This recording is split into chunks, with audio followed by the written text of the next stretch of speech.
Right. So there are good game developers out there. Warhammer 40k Space Marine 2. That's right. This is by Saber Interactive. Matthew Karch, who is the CEO of Saber, came out a little while ago. We didn't know whether it was him or not. He commented on Asmongold and other YouTubers' video and basically lambasted the industry. Yeah. Essentially came out and said, no, I just wanted to make an old school fun game. Now he seemingly confirmed he confirmed it was him, basically. You know, he all but has basically has confirmed it. And then he sort of doubled down on it as well, and then announced more funding. And then in that sort of funding has doubled down on his sort of commitment to making things which are just fun, which is great. You know, that's fantastic. It's what you want.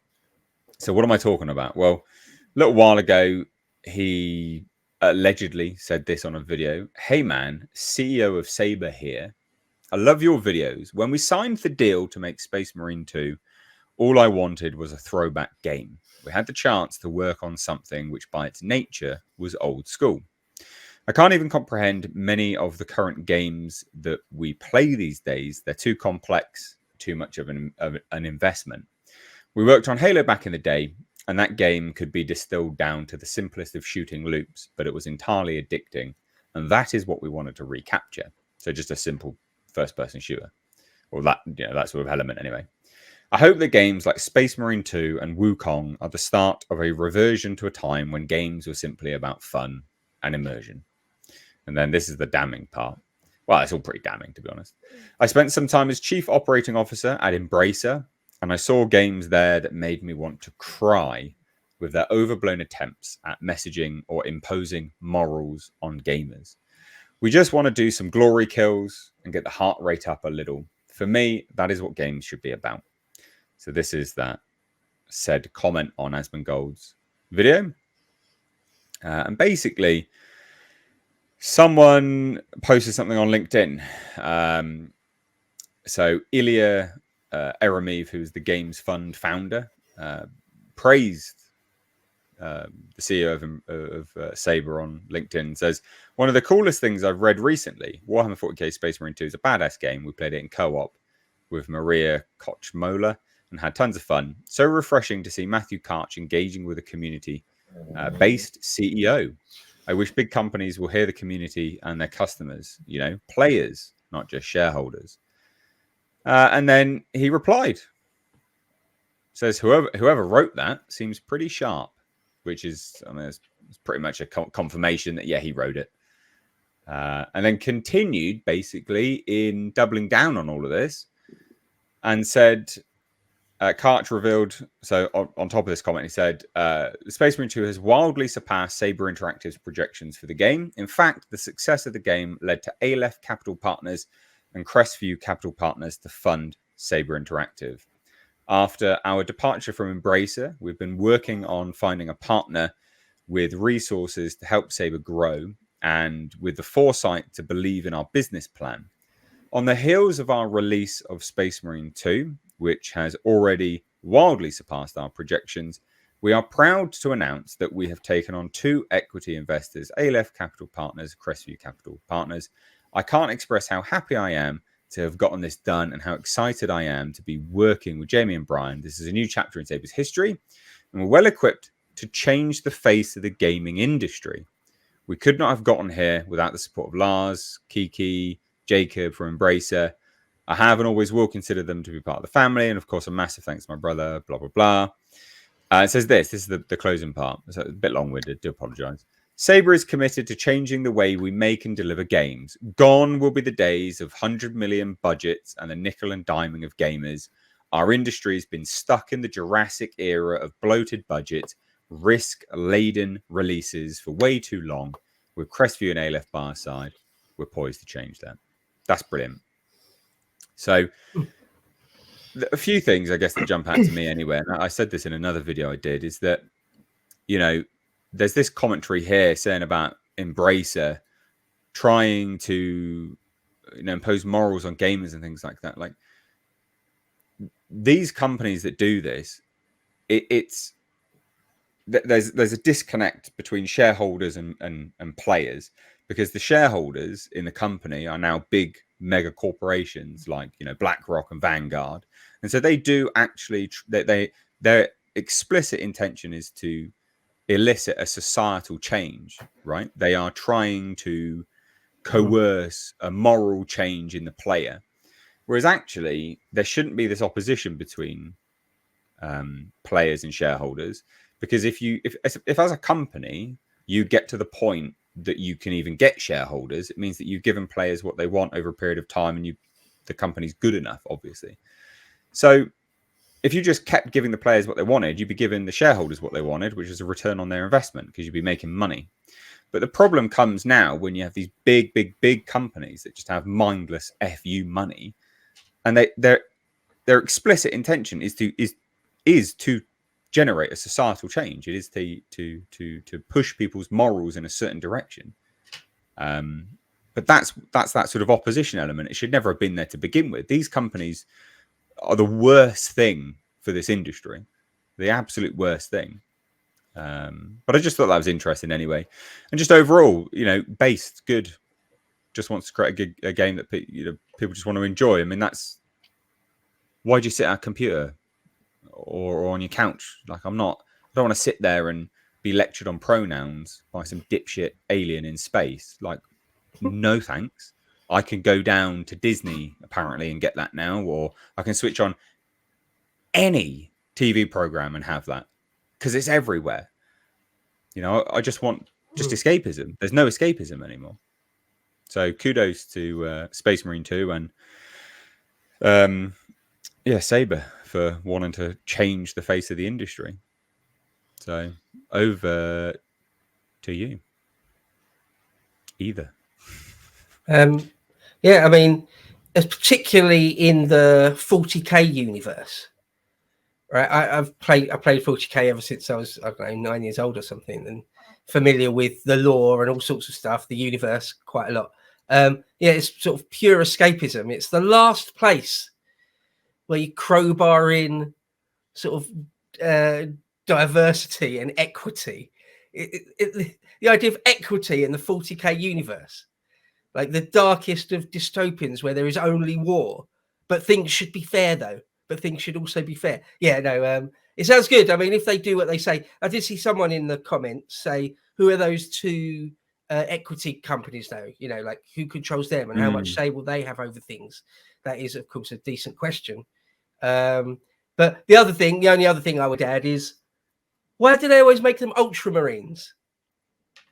There's loads of chapters in the 40k universe. They always, it always seems to me there's always ultramarines, or occasionally blood angels, but nearly always ultramarines. I never liked ultramarines. I thought they were like lame, one of the lamest chapters. But anyway, that's a small point. That's a small most point. Recognizable, I guess. I don't know. Yeah. And they are supposed to, in the lore, in the universe, they are supposed to be sort of one of the preeminent chapters, one of the biggest chapters, one of the most favored by the emperor and all that. So it makes sense. But it's like in Rome, whenever you see Roman shields, ancient Roman shields, you'll nearly always see the lightning bolts on a Roman legionary shield. That was just one legion had that. But it's like every Roman legionary you ever see in TV or film, they're always from that one legion. It's just, there were other legions, right? There's other chapters of Space Marines, but anyway, small point, very, very small point. If they do change the nature of gaming, at least for that company, then that's welcome. Yeah, don't have things rammed down your throat. It'd be nice. Yeah, I mean, this is released and done really well, actually. I don't know if there's... it's the top seller on Steam. It's done really, really well there. Yeah. And it's had, great player base. Nearly 100,000 players just constantly playing. I mean, that's great. Hanging out, yeah. I mean, you're always going to have the early, all-time peak, but sometimes you get a secondary peak after a DLC drop. But for me, this is more about the broader concept or conversation about gaming. And, because I run a game channel now, this is exciting to me when you have the performance that we're seeing out of the game that has basically no agenda, nothing in it. It's kind of like why Disney stripped, the agenda out of the Inside Out 2. I mean, when you see games like Black Myth Wukong, when you see, other games that are basically thumbing their nose at this stuff, the ones that are not necessarily a public company, they're in the best shape because they don't have the outside influence, as you guys have mentioned, from, outside equity companies like BlackRock and so on and so forth. They can't influence you because you just aren't letting them in the door. And when somebody like, Sweet Baby Inc. gives you a phone call, you say, "Oh, it's nice to hear from you. We're not interested." You don't have to. And this is a nice game you have here. It'd be a shame if all of my, contacts attack you. Yeah, your mafia technique isn't going to work on me, kid. Because I've got a fan base. I can market in a way you can't.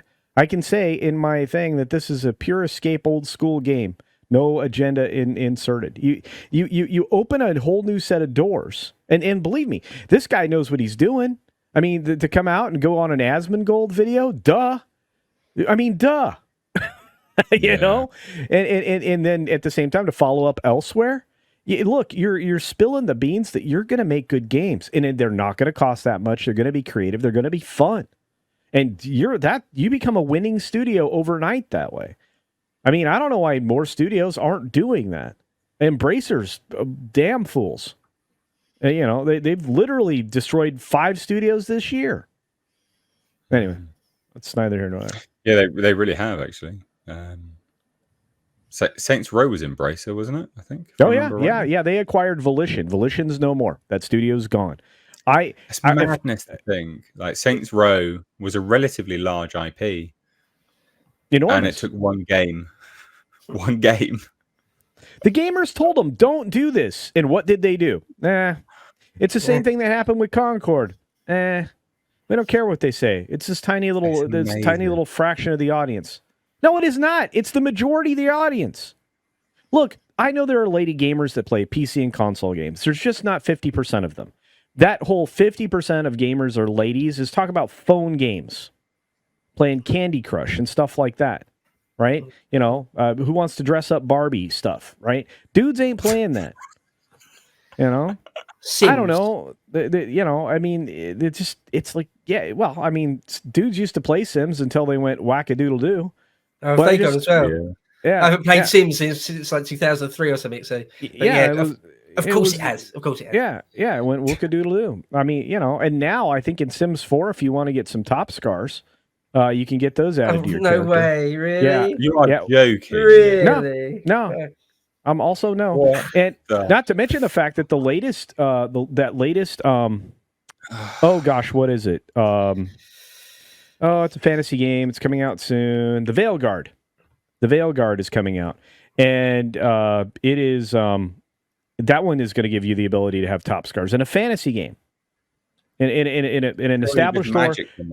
Dragon Age, The Veil Guard is going to have top scars, but it's like, what now?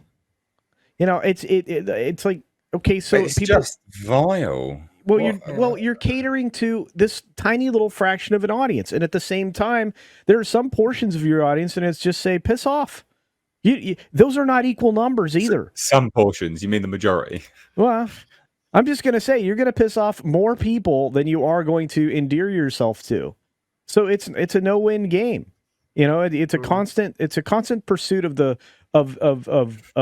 an audience that doesn't exist. The modern audience is bullshit. It's so funny, really, because even if you use their logic, right, which I disagree with anyway, but let's use their logic, right, because their logic is we've got to include these things because people won't play it unless they see themselves in it. And you're like, right, okay. But then that means that the majority won't see themselves in it. So your logic is, I've got to cater to the minority and I've got to change the structure of the entire game because apparently representation matters. And if you can't see yourself in a game, then you're not going to buy it. So they cater to the minority. I mean, even using their own logic is a bad business move. Doesn't make sense. Like that, it doesn't make any sense to do that. Like, even if that was true, you'd just be like, no, why would we do that then? Like top scars as well. What a bizarre thing. Such a tiny number of people want and are interested and are not disgusted by that. Women having a double mastectomy. But then why not go full hog? Why not just have like some sort of scatological scene then? Throw that in there. Why not? There's a tiny number of perverts and weirdos and mentally ill people that are into that. Throw that in there. Like it's just, yeah, bizarre is the word. Almost inexplicable. The only way it does make any sense is that the people calling the shots are just deliberately making it disgusting.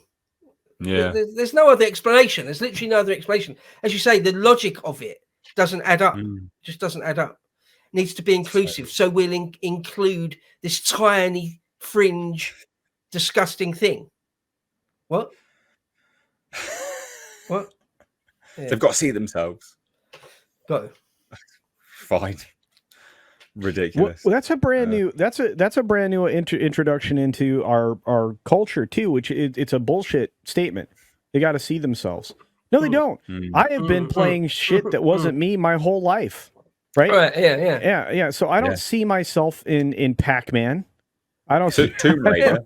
I don't think all those men that used to play Tomb Raider, Lara Croft, were like, yeah, I'm a big-titted British archaeologist. Like, obviously not.